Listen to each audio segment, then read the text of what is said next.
Oh, yes. This is the Hardcore Marketing Show. I'm Casey Cheshire, your host for this epic journey. And today's show, sponsored by Cheshire Impact, on a mission to help people maximize their use of Pardot and Salesforce. CheshireImpact.com. Bam. Boom, there it is. We are live, we're cranking, we're recording, and I'm excited to introduce the guest today.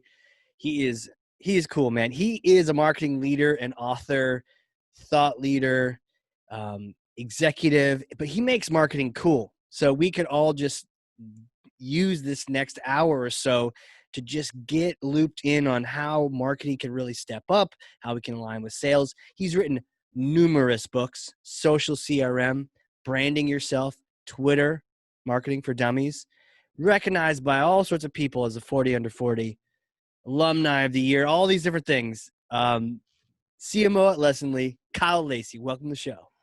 Hey, I appreciate it. Thank you. Thank you for Man, I having almost me. lost myself in your introduction. There's just so many things. I'm just looking at this list. That was one of the better introductions I've ever had. So I appreciate it. Well, and just to be clear, a lot of those awards, like I barely graduated college and got Young Alumni of the year after I graduated. So most of it is just made up. Okay. I was going to say, how much did that cost? All the awards. It's good to be here though, man. Thank you. Yeah, totally. So we're here, we're doing a podcast. It's a Friday today. It's a Friday. Yep. And so if you're listening to this and it's like Tuesday, for the next hour, this is Friday, whatever day you're listening to this on. So here we are. And I want to pass you this thing. It's kind of heavy for me, but I'm sure you're just going to be able to totally rock this thing. Here you go. This is Thor's hammer. Go ahead, take that. You got it? Take it. All right. Sweet. Oh, one hand too. Look at that. Oh, People, yeah. Well, what's going on? So Kyle, take that thing, smash for me some kind of myth, bogus strategy, marketing, sales misconception that just drives you crazy, and set the record straight once and for all. Well, I think the first one, and this is something I've been talking about recently, is the fact that for some reason, a lot of CMOs or marketing leaders do not transition into sales. Interesting. Even though sales leaders have the tendency to transition to lead marketing. So you get a chief sales officer and a CMO, and that chief sales officer is more likely to become a CRO than the marketing leader for some reason. And it doesn't make much sense to me, honestly. And that's the myth I would love to just destroy. The fact that a CMO can be a CRO. So a CMO can be a CRO.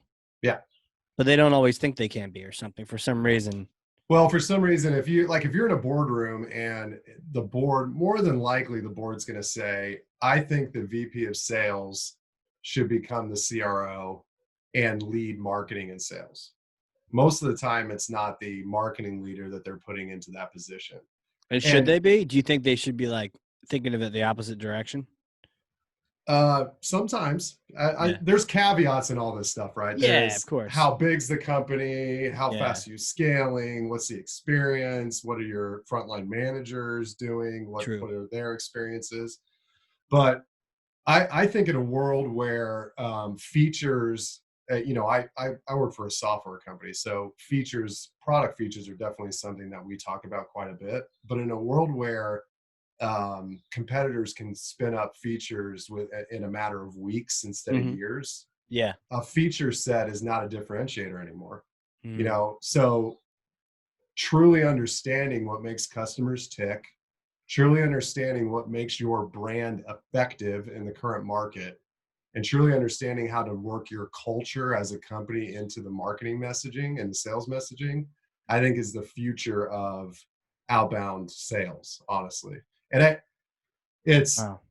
the only reason I say that is because I'm seeing that at Lessonly, the company I work for, we moved the BDRs and SDRs under the marketing org about a year and a half ago. And we've seen greater alignment on messaging, on understanding use cases, on personas.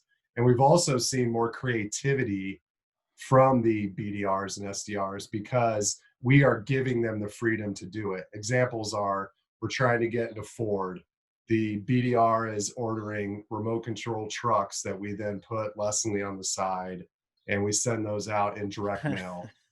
Just things that a sales leader most of the time will not think about that stuff, because sales is a science and all this stuff that they talk about. But with all of this, I think that a great CRO has to have great direct reports, right? Has to have great VPs of brand, VPs of marketing, VPs of sales. And it's just the creativity that you have to have, the obsession over the customer and the challenges they're facing is more impactful if it lives in marketing. Now, that being said, I believe marketing should own a revenue number anyway.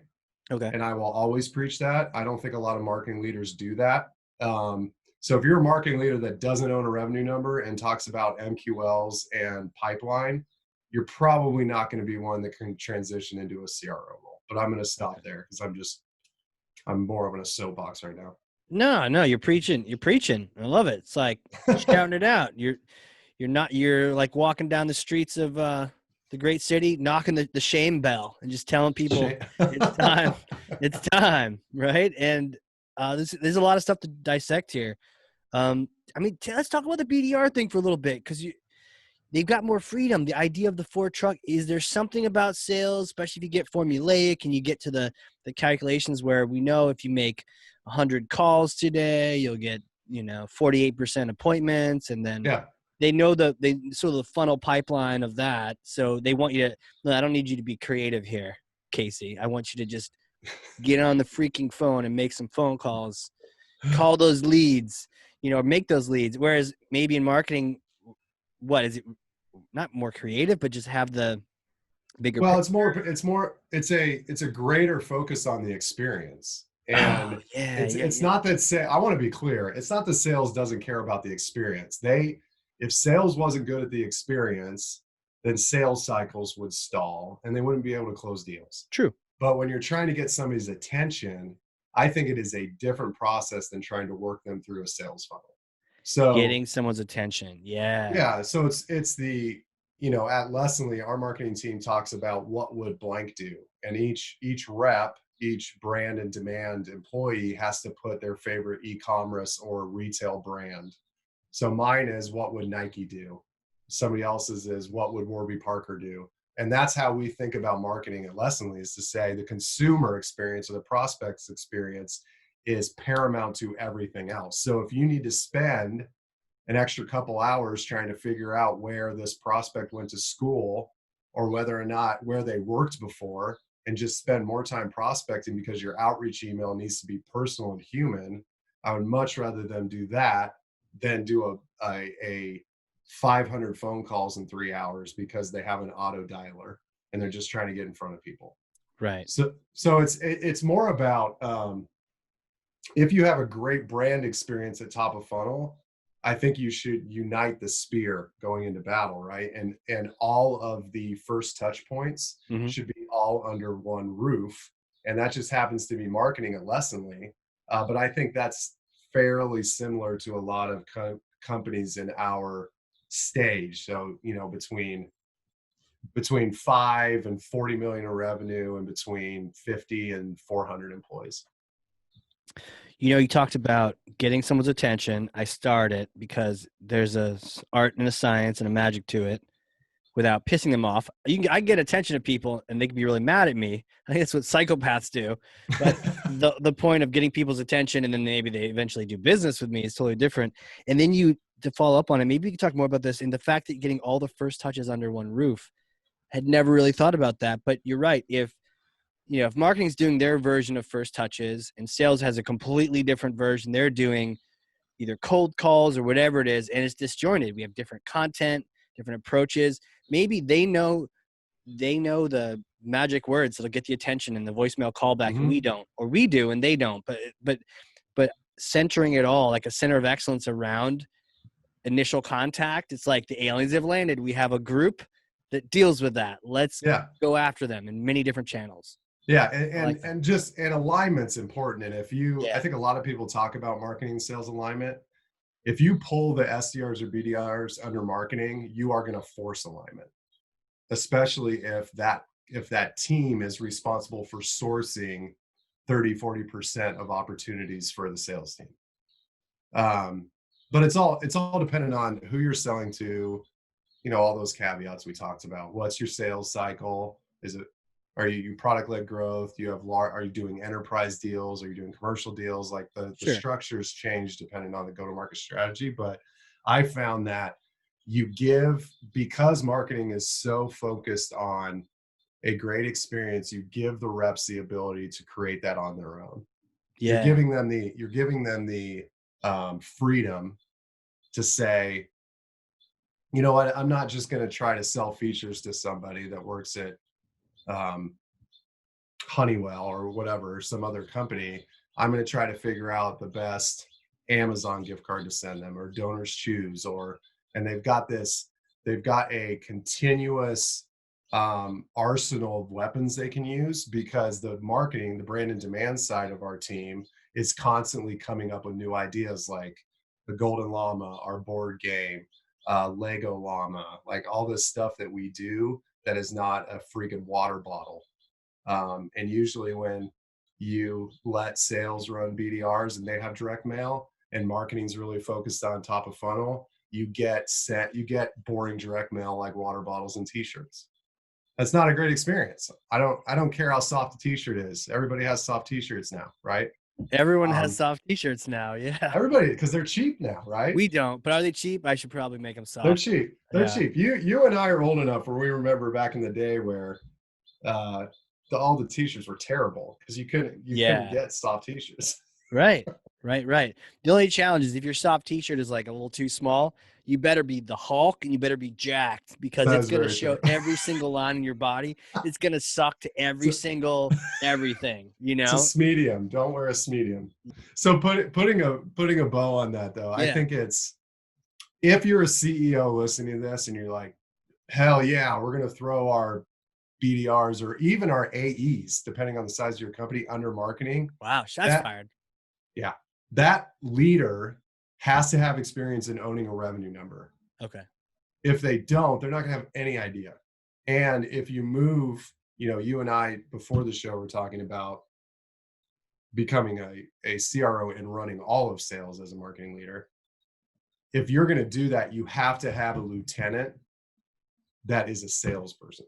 Right. You have to, or you're never going to survive, because the sales team isn't going to trust you, and you haven't put in the reps of being an account executive to be somebody that could lead them. Yeah. Shadow will be run by a marketing person. Right. So when the sales manager comes out, it's like, shut up, you get back in your cube, make some more calls. But for some reason, it's okay for a sales leader who's never done marketing to run a marketing org. Oh, good call. It just doesn't make it, like, it doesn't translate. They can do equally as bad in that same regard. Absolutely. Yeah. And they'll ignore brand and they'll focus primarily on, unless they're a great, I only know of a couple, but Kyle Coleman from Clari is probably the best VP of sales and marketing that I've ever talked to, because he understands what brand and demand mean and how they work together, and how to drive success through the SDRs, but also how to own a messaging and a story. So got it. And his name is also Kyle. So is there a trend here? Or? No, because he's actually running sales. I'm not. I just like to talk about it. Gotcha. But it's very rare to find a Kyle Coleman. Very rare. So okay. I shout just out think to him. That's awesome. Yeah, he's great. I just think that if we're going to talk about CROs running marketing and sales, it's okay for CMOs to also do it. Got it. I like it. There's a bunch of nuggets I want to zero in on here. I know you put a bow on it, but I want to add another couple presents to the mix because it's my birthday today. And it's not my birthday. So one, you said Golden Llama and you got my attention. And then that was tied to the same idea around, the first touch and, the first contact group. You're used to contacting the aliens first, and wanted to get your sense on, are there any power tips you have for what does it take to manage that experience for the first touch, no matter what channel it is, BDR and the rest of it? any tips around that? And then tell us about the golden llama and how to avoid the water bottle. I think number one tip is make sure you are spending a lot of time on enablement and training of your reps to understand personas and your ICP and your use cases. What are the challenges? How do you speak their language? I think that is hugely important when you're trying to get in front of people, because if you sound like you have no idea what you're talking about and it's just a batch and blast email, you're going to lose. Yeah. I don't care how many you send, right? That's the first one. The second one is for first touch, and for a lot of the first experiences that people have with Lessonly, we don't sell. We don't talk about the product. The only form on our site is for a demo. So everything else is ungated. And it's mostly just to talk about Lessonly as a company and how we think about learning, training, and enablement. So have you been hanging out with like Dave Gerhardt too much? You got rid of all your forms? So you got rid of all these forms. You want people to just get this information. You're not jumping in like hard sell right off the bat. You just want people to get information. No, because it's our culture. It's how we sell. It's how we've always sold. And the golden llama plays into that. So we give Ollie Llama is our mascot at Lessonly. Llamas are everywhere. It's been our mascot since the company was founded in 2012. And we give a golden llama to employees every quarter. So once a quarter, we hand this golden llama to an employee and say, hey, you live the values of Lessonly, thank you. And we've got a wall in our office that are golden llamas and pictures of people that have won it. So our director of marketing, Ben Battaglia, one day was like, why don't we send golden llamas to prospects and customers? And so we tried to find these little 3-inch figurines, plastic llama toys, and we finally found some company in Michigan that made them. Nice. Ordered 500 of them. I spray painted all of them gold, and we sent 500.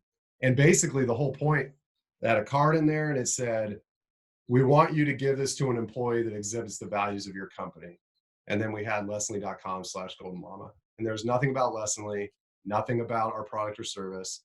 And it was huge. It was an absolute massive success. People were pumped. They were taking pictures with it, posting it online.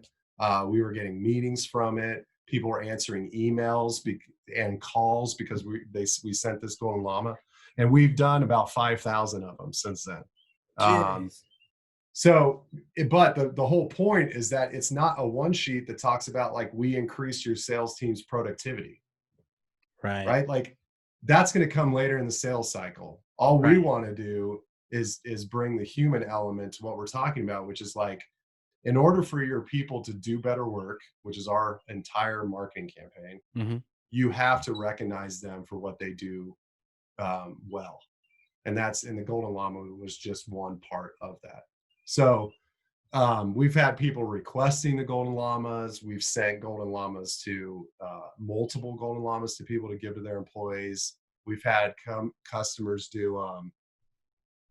have golden llama certifications and awards within the Lessonly app. It's just part of the brand. Wow. And so building the culture into the first touch, I think, is very important, and it gets people's attention. And when you have a team like mine that is extremely creative, I was very lucky to inherit this team. You can do things like board games and Lego llamas and Llama Rita work from home kits and just things that we do all custom direct mail, basically, is the best way to put it. We don't order. We have some swag, but most of it's just custom built. Yeah, and it's not like something someone's gotten. Like I've gotten too many of those coffee tumblers, like I would just donate them now because my shelves, I got too many, right? Yeah. Well, Great Condo's gonna be like, you got to get rid of that. I'm like, yeah. So if you're gonna send something like that, it has to be useful. Yeah. But if you're not gonna send something useful, you've got to make something fun and engaging, and the experience where somebody opens it up and they're like, "Damn, that's awesome!" Right. You made it both. You made it entertaining and goofy and silly. Yeah. And by the way, we do is we give these employees that are awesome. We want you to give one to yours, and then it gets people thinking, shit, what's my mascot? It had me thinking, I'm like, damn, what's the Chesh mascot? We don't have one. We need an animal, spirit animal. So we can send it to people. It gets people thinking. So it was both useful and fun at the same time. That's cool. Yeah, we have plush, there's plush llamas, there's Ollies built in pretty much everything that we do. But if you're not making an experience, direct mail is just going to be another cost center for you. And I think it's way too important of a channel to be seen as just a boring cost center. Yeah, I like how you said infuse the culture into the first touch. Like that was important. In nothing about your culture is a water bottle or a t-shirt. Those are cool rewards, but how can you make it authentic and different and unique, to your point? Yeah, and so this is who we are. Yeah, absolutely. But it also depends on the business model. If I was coming at you with a hot jar or a more like type form cheetah not cheetah mail, wow, cheetah mail out of the history OG books days right there. You still have your CDs from AOL as well? If I was doing cheetah mail, if I was doing product-led growth, I probably wouldn't lead with direct mail where it's all about volume, but I would use direct mail and upsell. So I think it's just a matter of what your model is as a business. Got it. So what would be the opposite then? If it's not product-led growth, it's what? It's like Lessonly, where we have sales teams that are. What would you call that? Like brand-led growth or just like customer? No, marketing. Product-led growth is where somebody can, I'm going to butcher this, but basically somebody can sign up for your product without talking to anybody. You can sell them without talking to anybody, and you can upsell them without talking to anybody. So like a Monday.com, a Typeform, there's tons of them. Yeah. I mean, it's pretty much the future of software, but. And so you're the opposite in that you do want someone to talk to them first. Yeah. We're just larger contract values. We sell into the enterprise. Like it's just different. It's a different cycle. Got it. Makes sense. I like the human touch as well anyways. And if your model can afford it, then it's worth it. Yeah. You mentioned the truck, having the truck for Ford. Hey Ford, what's up? Call these guys. They're trying to send you trucks. That sounds a lot like an ABM approach, like a mirror, like tiered, like, okay, we really want to reach out to these guys. What can we do that's special for them? You're probably not sending trucks to everyone. No. So is that kind of what that is? Have you made this sort of transition to ABM? And what's your take on ABM? Buzz? Not? Oh man. I mean, did I open the demon? Did I open the Pandora's box? No, no. I just don't. I've never understood why. I've never understood why account-based marketing became such a thing, because we were doing account-based before it was account-based. Which kudos to Sangram and Terminus and all these people that created this market. I love it. I love that they coined a market. That's impressive as shit, isn't it? Like right? That's amazing. But I just when you get a targeted list of accounts and you build channels, differentiated channel strategies around each account, and you have messaging for each account, and you're using display advertising and direct mail, that just sounds like marketing to me. It just sounds like smart marketing, right? So for me, we are getting deeper into that, but we've always, for our bigger deals, it's always been account based. We have a targeted list of accounts. Each rep has the ability to work with the marketing team to do a custom video landing page. Now, since some of the crap we're going through right now with work from home, we're not doing a bunch of custom direct mail. However, we were doing things like, we have these plush Ollie llamas, and for like Nike, we were dressing them up in Nike shoes, and we were trying to find Ollie llama. Yeah. So and it's fun for people too to try to figure out the best thing to send or whatever. But I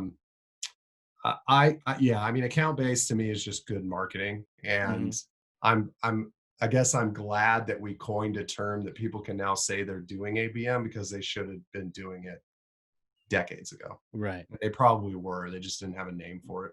Right. You know, there is an Ollie Llama on Facebook. He lives in Lagos, Nigeria.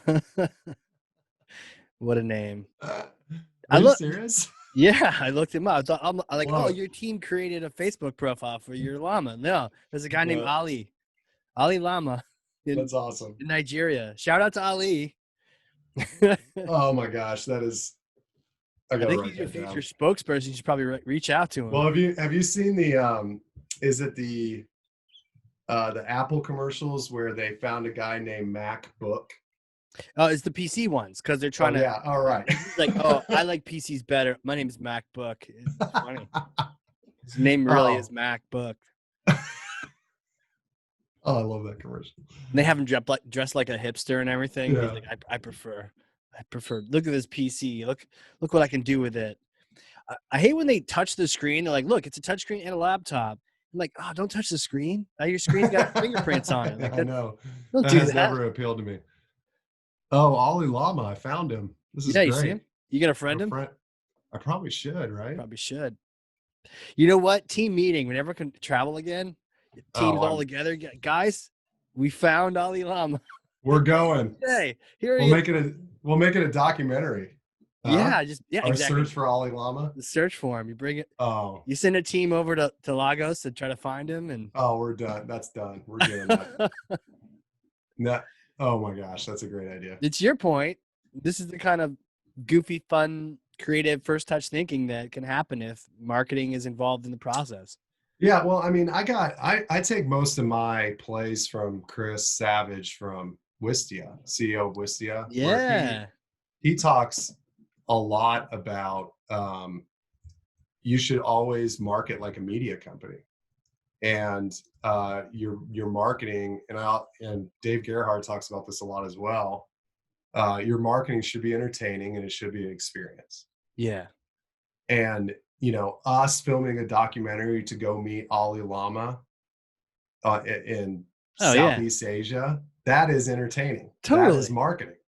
Totally. And it's so I love it. Chris, I'm going to send Chris a note and tell him we're doing it. Totally. Because I remember, I think it was Casey Neistat, he was like doing a drift conference or whatnot. And I don't know if it was Nike for that one too, but like Nike gave him stupid money to go film a commercial. And he's like, instead of filming a commercial, we took the money and went traveling.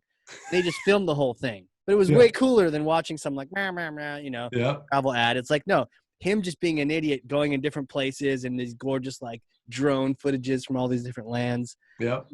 Exactly. Like you could spend that money on some corporate, studio thing, or just you and somebody else grab a camcorder, handheld phone, and just boom, you go to Nigeria. Yep. And I think for me, the balance usually is how do you balance the corporate side of it with the fun side? Mm. And because some of us do sell into C-suite at Fortune 100, right? And there is a point where, maybe that is detrimental to your ability to sell these huge deals. It might not be, I don't know, but it's something that as marketing changes and becomes more experience oriented and becomes more entertainment, that, it's just something to keep in mind. Yeah. Yeah. Oh, for sure. It's a tough call of figuring out when to be wearing a hat. Like we're both wearing hats. It's Friday, and we're wearing hats. And you're like, you're the hat guy, right? We were talking earlier. It's like, I do like to wear hats, especially because I can grow hair, just not on my head, like it's just not there. I'm with you on that. But like, but if I'm going to a conference or something, I'm usually throwing on a blazer, not suit anymore, but depending on the situation, sometimes you feel like you got to put that on. So how do you balance that? Do you, when you wearing a hat, I mean, we could go full Dave Gerhardt, right? Just wear the hoodie to the conference, or what is it? How do you make that? I don't have a good answer, man. Yeah. It depends on the audience. Depends. As I've grown older and wiser or whatever, that's probably not true at all. But I've learned to be okay with just being comfortable with myself, and if I want to wear a hoodie to a conference, I will, because you know what? I've I have I've done good work in my life and my career, and I can own up to it. And if somebody doesn't like it, fine. But a good balance as well as MailChimp presents. And I don't know if you've looked at that, but it's a bunch of short films and podcasts that has nothing to do. It speaks to entrepreneur, but it really has nothing to do with email marketing. It's just entertainment. Huh. MailChimp.com/presents. And they're doing all these docu-series that Entrepreneurs in mind. Totally get it. So you got the right audience. Those are just some examples. I think Wistia does it great. I think MailChimp does it great. And we can all strive to be like them because they're more consumer oriented. True, consumer versus the corporate. And I remember one time I was like, I'm going to be cool. Like I'm going to South by, but I was going to a business meeting in Chicago with some partners. And so I had like a Pardot t-shirt on and a blazer. And I was like, oh man, I'm so hip. I'm so trendy. But then when I got to Chicago, I was like, I don't know. This t-shirt doesn't seem like, it kind of looks like I'm wearing pajamas. So I like swooped into Johnson and Murphy, like one of my favorite airport like clothing stores. And I know the size. And I'm like, boop, grab it off the rack, throw it on. I was so glad I did. So when I got there, everyone was in business casual. And it was like, yeah. Well, but, it's also, I don't think, for me, it's not necessarily what they're going to think. It's my confidence level, right? Like if I feel a little off, everybody, you're just not going to perform 100%. So if I'm speaking in front of a bunch of financial services people, I'm probably going to wear a suit because I'm going to feel better, right? Yeah. There's nothing wrong with that. That's a really good point. Really, it wasn't necessarily what they were thinking. And maybe there's some of that, but to your point, if you were just feeling like Ollie Llama here, just ready to, heal the masses, then yeah, if you could have rolled in there in just a t-shirt and sweatpants. Well, it's like never done sweatpants. I think actually he might have had sweatpants on that day. I think he did. I'm gonna send him a note after this. Should. And say we talked about his hoodie, but it was Louis Gadima. I don't know if you know him. I don't know. AMA. He's at this like marketing breakfast, and like Dave just swooped in, and flip flops maybe. I don't even know. See, now the image is just it's getting worse the more I think about it. But yeah. I think it depends on who you're in front of, the context. I would never wear a full suit to anything remotely marketing ever. Yeah. Ever. So, I just think that, but if you're going to a gala, you probably should wear a black tux. Right. Not a, so I just think it's context. So right, like a bow tie, then you can wear a bow tie. Wear a colorful bow tie. Yeah, whatever. Or like a big clown one, right? Then no Fortune 500 wants to deal with you because they're like, that guy had a clown bow tie on. Because who the hell is that guy? They want to charge us how much for that? One of the things that came to mind too, as you're mentioning the balance, the corporate and the fun, is something you'd said earlier, which was not only do you have a sales lieutenant, but you have to own a number. I think sometimes where marketing can go wrong is we get all fun and creative like this, but we're not thinking it does need to somehow fit into the number that we are driving toward. Yeah. Well, the way that I try to frame it is that I actually separate the fun, creative, and the revenue driving when it comes to like budget, especially because that's really where it always comes back to budget, right? So, there's these brand budgets, this direct mail, like stuff that we're doing as a company where, success is very much based off of how people feel, right? Like we're getting like we do, a great example is we do these virtual events right now called Taste and Lessonly, where we're doing wine tasting, mixology, and cooking classes and painting classes. And there's people that do it via Zoom. You'll put 30 to 40 people in there, prospects and customers. And I'm not going back to my team saying, how many opportunities did you create off of that event? Right. Or how many, I'm looking at it saying, our top customer posted on LinkedIn about this event. Guess what? Done. Mark it up. That's a success, because Right. people were smiling, they were having fun, and they were enjoying themselves. They weren't going to a Zoom webinar where you talked about your product for 60 minutes and then gave them a Grubhub gift card. Right. That's boring as hell, right? It is boring. So the way that we think about it is your product has to work. It has to be great, but the experience before somebody interacts with the product has to be even better. That's why at our user conference, Yellowship, we don't ever talk about our product. It's not on the keynote stage, ever. It's just, it is a conference to invest in people and to make you better leaders and professionals, not to come to a conference to listen to our CTO talk about product features that they're launching. God, that's the worst, isn't it? And usually it is. Now everyone checks their email. Absolutely. Unless you're like Salesforce and you got a bunch of, you're public and you got a bunch of analyst briefings and you can't look like you're falling, but like there's tons of reasons to do it. But for us, it's like, if you want to know about the products, we're going to have training about the products. And if you didn't know we were going to launch these things before you walked into a conference hall in Indianapolis, we're not doing our job. True. You know what I mean? True. So it's, I think it all comes back to, how do you create an experience that people enjoy so that they become advocates, because they believe that you care more than just your paycheck. Yeah, caring seems to be like a singular thing. I know it even at my company, right? One of our core values is we care. Like, it's the first one. We care, we have fun, we get things done. But it's like, we care, because some people don't care. Right. And you can tell in the marketing, you can tell in the product or the service or whatever it is, they really don't care. Somebody in charge doesn't care there. Maybe not everyone, but like, you can tell it doesn't come through. And that's where we come full circle here on the, I think you have to care in order to win in the foreseeable future, because there are way too many options out there now.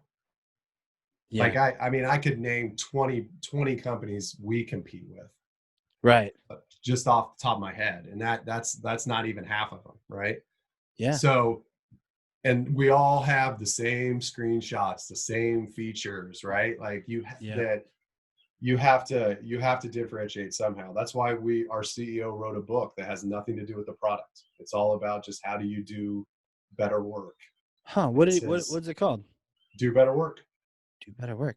I like which is our mission. Leslie's mission statement is we help people do better work so they can live better lives.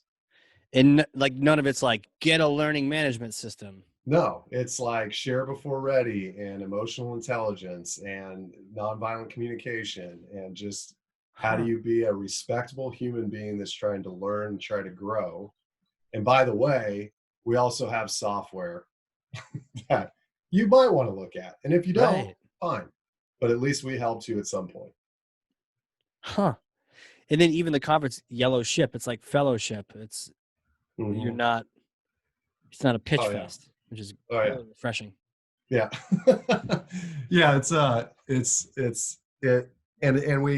best time. And we have if you can build a relationship with your customers outside of just the fact that your software works for them, where you have friendships developing, you've built a community that is hard to displace. And it's very, very hard to do. Exact Target had that. I was very lucky to see that at Exact Target. Yeah. As part of the orange culture. And it was part of the orange. You got colors here. You've gone from orange to yellow. Yeah. We ever move on, you can't go anywhere unless it's called like it's got a clear color to it. Yeah, I just moved from orange to a llama, so I just jumped into an animal from a color. But it's But that's part of the reason why I decided to join Leslie's, because the substance of that was there. Is that the mission statement, the values, the way the CEO Max Yoder and our leadership team, the way they led the company, it's whether we like it or not, it's great marketing. Yeah, and it's fun too, which makes it refreshing, because I think sometimes we take ourselves too seriously with all of it. Most of the time we take ourselves too seriously. Yeah, agreed. God, I cannot stop thinking about going and meeting this Ollie Llama guy. Totally, man. That'd I'm be so so gonna do cool. this. I mean, what would a flights to Nigeria cost, you think? Pulling up. Way too expensive because we all cannot get on a plane. I was supposed to go to I was supposed to climb Mount Kilimanjaro in July, but we've had to push that back. Oh, wow. So, well, you'll get to do it. That's awesome. That'll be fun. Yeah. I'm looking. See, now I'm just really looking forward to it because now that it's been canceled, now I'm just really dying to go. I mean, before I was kind of nervous. Now I'm just like, whatever, just get me there. I want to go. Yeah. Oh, it'd be so good. Take Thank you for that idea. I will let you know if we decide to do it. Yeah, let me know, man. You bring him a llama. You bring him one. Get your photo with him, frame it, put it on the wall. That'd be awesome. So funny. That'd be awesome. Well, hey, with all this stuff we're in right now, what do you think the future? Can you see the future? I know sometimes I've been sort of like narrowly focused on like the here and now. Do you see anything coming around the bend that's exciting or dumb? We should watch out for, or maybe we should like think more about as it develops? I think that the most interesting thing, at least in our world, is that we are gluttons for software. And I'm not 100% sure, and I'm speaking on behalf of myself because we buy a lot of software too as a marketing team. We do. Yeah. I'm not sure if that's a good thing. And there comes a point where too much software ruins the experience for the consumer, the prospect, because you have no way to keep track of everything that's going on because you got just so many processes running, integrations running. So I think a simplification of the marketing stack is going to happen. It will happen through acquisition anyway, but simplification of I think simplifying most things that we do as marketers is going to be important, because it shouldn't be that hard. From a future perspective, I'm imagining that there's probably some type of experience on the website that reinvents what a website should do and be. Right. I figure that that's probably up for a disruption here sometime in the next 2 or 3, 4 years. Whether you don't have an about page, maybe it's just your product. People just jump in your product, and if they like the product, great. And that's more of the product-led growth stuff. But I'm imagining that's going to go through a disruption at some point. But other than that, CMOs becoming CROs. That's going to happen. Yeah. Absolutely. I'm just I think with the simplification, I mean it's interesting point, right? I think when things get complex, that's when they get complicated, Right. No, when they're complex, yeah, of course. But no, when they're complicated, that's when things like slow down. They don't happen. Yeah. Yeah. You can't execute when they're so complicated. You don't know what's happening. You get emails flying around the place and you're just like, what is going on? I don't even know because I've got 9 different systems. And they're all saying different things. I think I've heard things, especially around now, where you leave your automations going during a time like this. Well, guess what? Like, this hat, the shipping, they're like, your hat arrived. I'm like, no, it didn't. Now I'm worried. And now I email them and they're like, oh, it's just delayed, with COVID and everything. I'm like, yeah, I know that. But you let me know that it was here. Right. So I got all concerned. If you just like kill that process or push it out a week, just customize it, but not too automated. We can get too complicated for our own good. Yeah, absolutely. And especially consumer, like e-commerce brands. And this is a little bit out of my element, but making it as personalized as possible is important. And those are complex systems that can do that. Right. But the process, it has to feel simple. I think that's what it is. You can have complex systems, but it has to feel simple for the end user always. Right. That's it. Well, here's my next question. Like, who are you?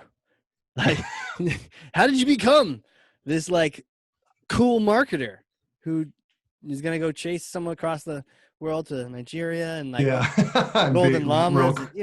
real creepy. Take us back to like little Kyle days. What was it like? Did you always think you're going to be in business and that kind of thing, or? Yeah, I think so. My original thought in high school was to be in music business and work at a record label. I I was a musician, but I wasn't a good musician, so I wanted to be a manager. You know, I wanted to make money off the people who were really good at music, basically.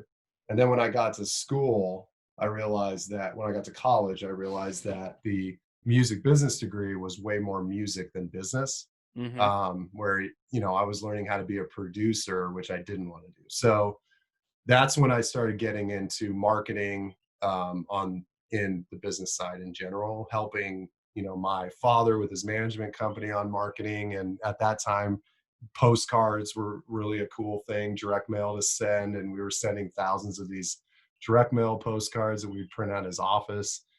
And then after college, I just fell into starting an agency. I worked for a small agency, and then she allowed me to start a competing agency out of her office, which was, wow.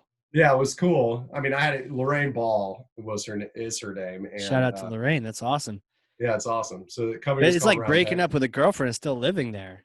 I don't know. Yeah. How did you Well, do we that? were. I think what she thought, we didn't compete. I mean, I Okay. say that as, but I built WordPress sites. She built WordPress sites. She was just more niche. Like she was doing service oriented companies. I was going after software. Yeah. So ran an agency for 5 years. During that time, in order for us to sell anything, because we were in our early 20s, we had to Mhm. start talking about MySpace and Facebook and Twitter, and Yeah, right. because people would actually listen to me when I was like, yeah, MySpace, you should create a waterfall in your background on your business page or whatever. And you should probably add some music. The we turned into a social agency, and Got it. then through that, I had the opportunity to write Twitter marketing for dummies. And through the opportunity with Twitter marketing for dummies, I got ExactTarget, which was a large, for those of you who don't know, very large email service provider, which is now the Salesforce Marketing Cloud. They became a customer of mine, and I was basically training their sales reps on how to sell Twitter because they had bought CoTweet at the time. Got it. Yeah. And when we ran our agency into the ground, I was a terrible business person, terrible. I went over and worked for ExactTarget, best decision I ever made. So I was there for 3 years through our IPO and then the acquisition by Salesforce. Spent a year at Salesforce. Yep. And so that evolved my love for software and content marketing. And Yeah. I spoke at 45 events a year as part of this ExactTarget thought leadership team that I was a part of Jeez. with Jeff Roars and Joel Book. And after that, so I knew I loved software. I knew I wanted to be in marketing leadership. So I went and worked for a venture capital firm in Boston called OpenView. Okay. Yeah. I know And those guys. Those guys are cool. spent 2 years there. I ran their marketing for OpenView as well as just consulting the portfolio. And that's where I truly fell in love with startup software. ExactTarget, we were over $100 million when I joined. Beast. So yeah. Behemoth. I could have just failed at everything I was doing and it still would have succeeded. So it was right. Like you died at your desk and your body's just falling. Yeah, just nobody noticed. Yeah. Yeah. They're too busy selling. They keep dropping memos software off at your desk. You're like office space or something. but as part of but with ExactTarget, I ran a content team where we were doing content in 7 countries in 5 different Wow. right. So you got a lot of experience there, and then I got Right. the experience viewing all the portfolio companies at OpenView, and Lessonly, where I'm at now, is a portfolio company of OpenView. So when they were looking for a VP of marketing, I was like, this makes sense to me. I love the mission. I love the people. My wife and I were looking to move back to Indy, where we're at now. Oh, yeah, back to Indy. Yeah, cool. Yeah. So long story short, it is, marketing has been like, my dad bought me a mowing. It's very this sounds terrible. My dad bought me a mowing business when I was in high school to run it, just to teach me. And that's kind of where I fell in love with. I had to figure out how to market the mowing business. It was like a lawn care business, like an actual business. picture perfect lawn care. Wow. How many people did it have in it? Oh, it was like 3 of my friends and me. Oh, okay, okay. But he like kind of helped you get started with it. Yeah. So when I say bought a lawnmowing business, he bought a truck and 2 mowers, and then gave Oh, me okay. the I thought you keys. meant So like it there's was an like, established no, business in town. He's like, here, son, sorry. you're the CEO. Like, okay, okay. At 15, he's like, I think you should run this 400-person mowing company. Right. No. So I just learned that I love marketing, and I Right. love creativity. I love design. I love the idea of brand. And I've been lucky enough to work for companies that obsess. Salesforce obsesses about brand. Yeah. Exact Target obsessed about brand.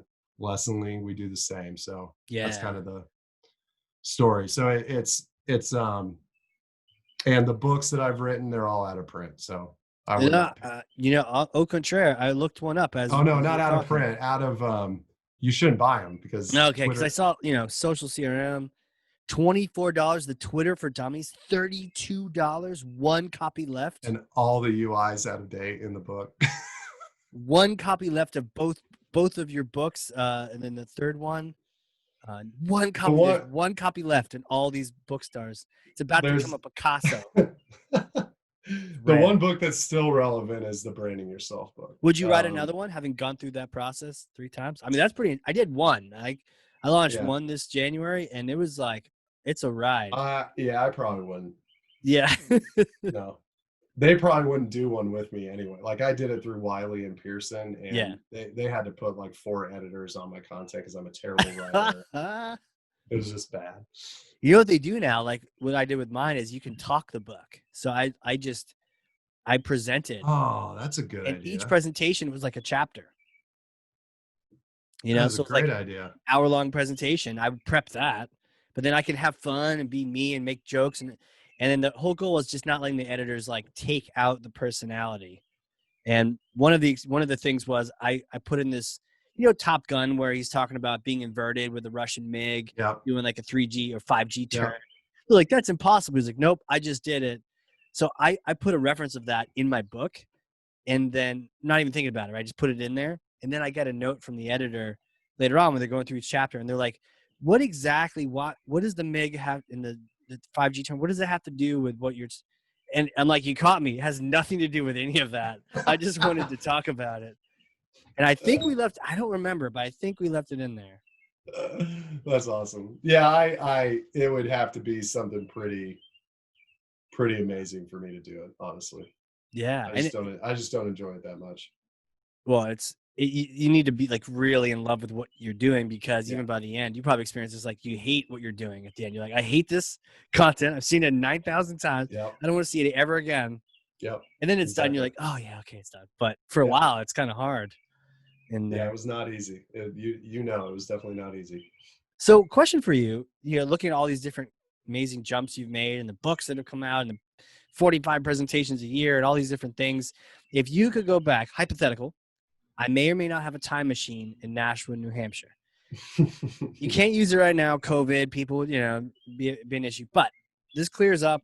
You come, you visit, you get in the time machine, you go back and you visit yourself at the beginning of your career. You could be earlier, but maybe you just graduated with your degree. You got your marketing degree. You're like, here I am, world, take me, right? So you get to talk to that Kyle. What would you tell yourself?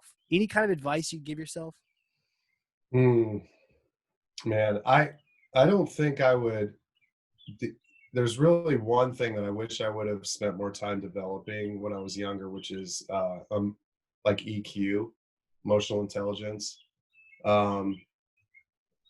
The idea of empathy, of having empathy, both in personal and the work environment.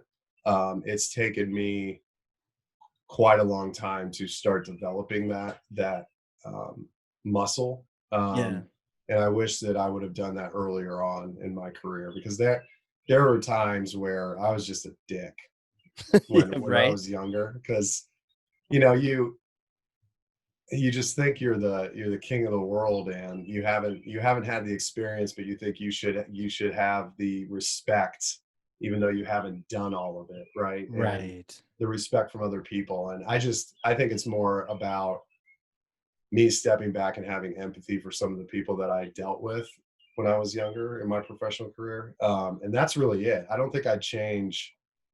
I'm very lucky that I've made solid career decisions. I don't think I would change anything other than that. Yeah, that's interesting. Not changing the different paths, but at least just like, hey man, people are people. I think there's a little bit of that, like we're all kind of a little bit of a jerk when we're younger. Not everyone, but I like you look back and you're like, kind of been nicer to those people, but you kind of that teaches you, sticks with you. Like, yeah, Yeah, that for was sure. wrong move. I should have been For nicer sure. there. But as you get older, you're like, hey, it's all good, Yeah, it's all good. right? Like, yeah, that's cool. More EQ. How do you know you have empathy or not? How do you know when you have it? How do you know when you're getting more of it? How do you know you didn't have enough? I mean, when you actually think about what the other person is feeling before you say something. I Okay. think that's probably the way that I framed it. There's way more eloquent ways to say that, but for me early on, even the past, it's taken 4 or 5 years for me to really try to develop it, but I I didn't ever think about what the other person was feeling. It was all about, the what I needed to get done or what I wanted to do, right? Yeah. And there's a certain point where that works. Like we were the first 3 or 4 years of our agency, we were pretty successful Yeah. for not doing it and for not having done it before and being 24 and 25 years old. But because I lacked empathy, I didn't try to understand our employees or what they were Mm, feeling, and we ran into the ground because it was toxic. So, um, I just think that when you start remembering to think about other people before you act, that's more of an inner, um, I don't know, it's an intelligence that I didn't have before. sure. Sure. It seems like the thing to focus on for sure. Yeah. And grow and try to work it like a muscle and get better at it Yeah, yeah, for and it, sure. and it applies to customers as well. Like, Hmm. if back when I was 23 doing graphic design and I had an accounting firm that needed a brochure, I was late like a couple of weeks on the design of the brochure, and I never thought that they maybe needed it for a presentation or a Right. conference. And I think you learn that throughout your career to be more empathetic towards people Yeah. Like, what does this mean to those and people? customers. Customers. Like, Yeah. here's a great example. We're in the middle of a pandemic. I'm hoping that when people listen to this, we're not. But right now, Right. we're in the middle of a pandemic, right? We at Lessonly, we had to figure out how to reposition some of our event budget. And what we decided to do was roll up these Zoom calls called Llama lunches, where we bought people gift cards and they came and listened to career coaches, financial advisors, executive coaches, and we mainly made it free. I mean, it was all free, but we mainly gave it to our customers who've been furloughed and fired. I don't think I would have ever thought to do that when I was in my early 20s, Sure. no matter what, right? So Yeah. that's just an example of you as you become a better marketer and you understand that empathy for the prospect and the customer is very much dependent on the experience that they are having with your company. I Hmm. think you grow that muscle over time, and I just wish I would have spent more time on it earlier. Yeah. That makes sense. Makes sense, man. Um, yeah. So, I mean, where do you spend your time these days? Like, you're you're at home, right? In the Lacy How, family when you're office, taking a break from that, you got the family at home. You know, I know you read a lot, right? I do. I mean, look, it's different with this working from home thing. I Yeah. Especially when you feel like you have to be in front of people more via Zoom, so you have way too meetings throughout the day. You have to work, but outside of this massive monster virus, and we're Sure. all normal. I spend it. I my two things that I spend the most time doing outside of work are running and reading. I read historical works, mostly World War II, Civil War. Hmm. Um, Sometimes I get into like the Crusades, the 1400s, 1500s. Interesting. I love military history. and that's usually where I spend. I don't really read business books.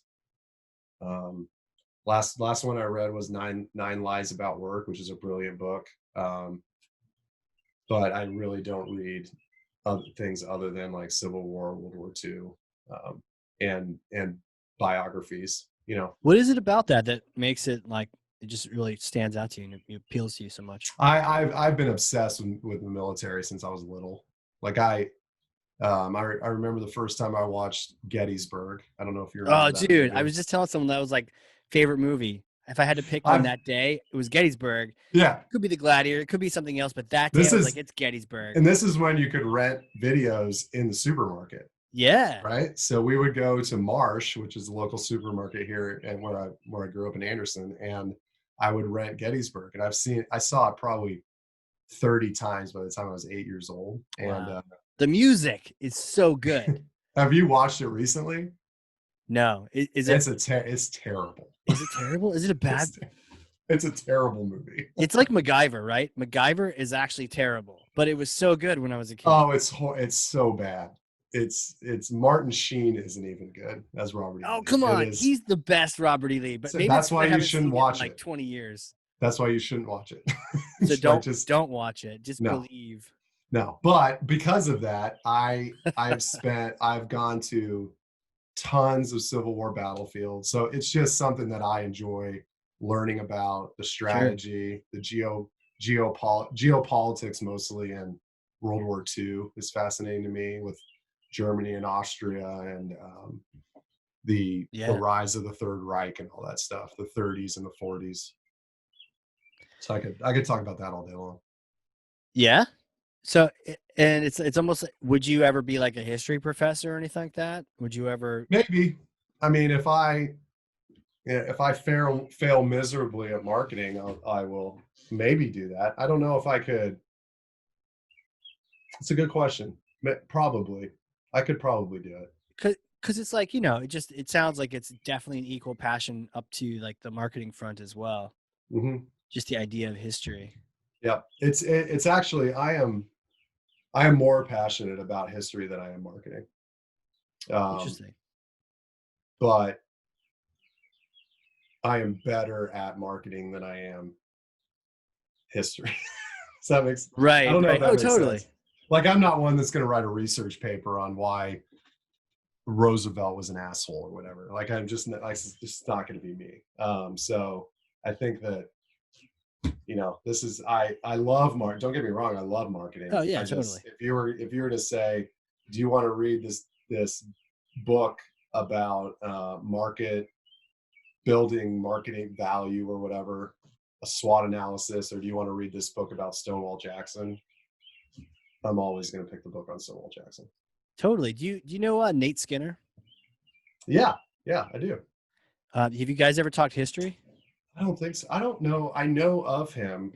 I don't. He was at Pardot. Now he's at Oracle, which I think I've met Nate. Dramatic. Yes, that is. I think I've met him. We're not connected on LinkedIn, which you know what that means. Yeah, I'll introduce you guys afterward. What's interesting though is I think he got his undergrad in history, or no, he went back and got a history degree just for giggles because he loves it too. Oh yeah, I'd love to talk to him. You guys are both in marketing, and you're both like, he was even contemplating like, do I go be a VP somewhere, or do I go just geek out and get a doctorate in history or something and be just like a teaching assistant? Like. See, yeah, I would love to talk to him. I would love. Yeah, man. I don't know if I could do a doctorate, honestly. I barely graduated undergrad. You've actually done 3. Your books are essentially a doctorate degree. I'm realizing this. All right, maybe I can. Yeah, I'd love to meet him. Yeah, in this case, it doesn't have to be about social sharing or social tweet. It could be about like TweetDeck and Hootsuite. Like, yeah, here's the button that you push. Right, but then you have to go deep on one subject. So I don't know if you had to go hardcore, hey, on the Hardcore Marketing Show, if you had to go on pick one subject for that book, that thesis, because I think we were talking earlier, it's not like on a different show, it's not like you like, oh, the history of Africa. No, it's like the 18th century such and such revolution and how it affected the commoner. Yeah. You know, would you focus on anything in particular? Any parts of history that you would just geek out on? If you had to pick one, would it be the Civil War? Maybe Civil War. Yeah, maybe. I think there's just too much written about the Civil War. I've always been fascinated with the civilian life in Europe during World War II. Yeah. So by country, like how is it different between Britain and even northern UK, Ireland, Norway, Austria, Germany. The one commonality is that it was just hell for everyone, right? But I'm interested in maybe, you know, the Band of Brothers, or the World War II documentary by the brilliant documentary guy, whatever his name is. God, he's got a terrible toupee. But there's a World War II documentary where he talks about 5 U.S. cities. Okay. And the people that went to war from those 5 cities and how it affected those 5 towns. Wow. Okay. During the course of World War II. I would probably do something around civilian life during World War II. Sweet. I was even thinking, like, sometimes you see pictures of even like France and it looks like business as usual, but it's not because they're occupied, right? And so, and like, what were people? It's like, I think even now we all try to get back to something that reminds us of normalcy, even if we're in a different situation. So it may look like, but it's like World War II, but actually we're trying to, you know, find some humanity. Well, I just read a book called The Vile and the Splendid by Eric Larson that was about Chamberlain, but during the bombing of London, and the how the civilian population, did I say, no, it's Churchill, not Chamberlain. God, that's completely different people. So I was gonna say totally different era. Way different. But about Churchill and his family, how they dealt with it, and then how the civilian population in London dealt with 450 days of bombing almost every day. Jeez. And eventually it was normal. Like it was like, oh, here comes another bomber. Here comes more incendiary bombs. And I just trying to understand that type of mentality. I think it's interesting, just the psychology around survival, and when you don't have the means of fighting back because it was in the dark and it was just bombs being dropped on your head. Like you have no control over that. You can't do anything. You're there. That would be interesting. And I guess the only risk would be, you know, with books and with studying, like if you have to do it so much, you're like, I freaking hate this, man. Like, I don't ever want to see another history book again. So as long as you could walk that line, and if I could find a topic that I was passionate about and I wrote a book and I could go on a speaking circuit at universities to talk about it, I would love that. I would love to do that. That would be cool. Maybe you introduce me to Nate and we write a book together and we can go on a Dude, there it is. Ex Salesforce people going on a book tour. That's it, man. There it is. Remember me when you come into your kingdom. Yeah, right. It's pretty extraordinary, you know? That's awesome. Well, hey, where can people connect with you? Connect with Lessonly? Like, throw some URLs out. Yeah, I mean, lessonly.com, LESSONLY.com. And then for me, LinkedIn, just search my name, Kyle Lacy, Lacy. And then Twitter, it's Kyle P. Lacy. And those are the best places. Okay, on Twitter, make sure you throw that P in there. Yeah, Kyle Placey. Oh, right. Right. I'm pretty sure I follow you on there. I think so. Yep, yeah. I do. Probably from back in the day, probably even the Exact Target days and all that. Yep, way back. Yeah. Hates onions. This is what I learned about you at the end of the podcast. You hate onions. I hate them. Really? I love the color gray. I hate onions. I just can't stand them. I don't mind onions, like fried onions, or like getting loaded steak tips or something. You don't mind just not raw, like in a salad. Raw onions on like a salad or hamburger. No, thank you. Well, you had a bad experience one day, and then, it just stuck with you probably. Sure. Very true. I don't blame you for onions. I mean, I'll take your onions, so just give them to me. But like Tom Brady and strawberries, like, come on, it's a strawberry. You'll be fine. At least an onion. We've all cried for onions, so that's fair enough. That's a good one. Well, thanks for coming on here, dude. This has been fun. Man. Just chat. We'll have to talk again after all this is done and we're out and about. And you got to let me know how your trip goes, right? Maybe we'll get you back on here after. Oh, I'm going to throw this into Slack right when I get off here. Awesome.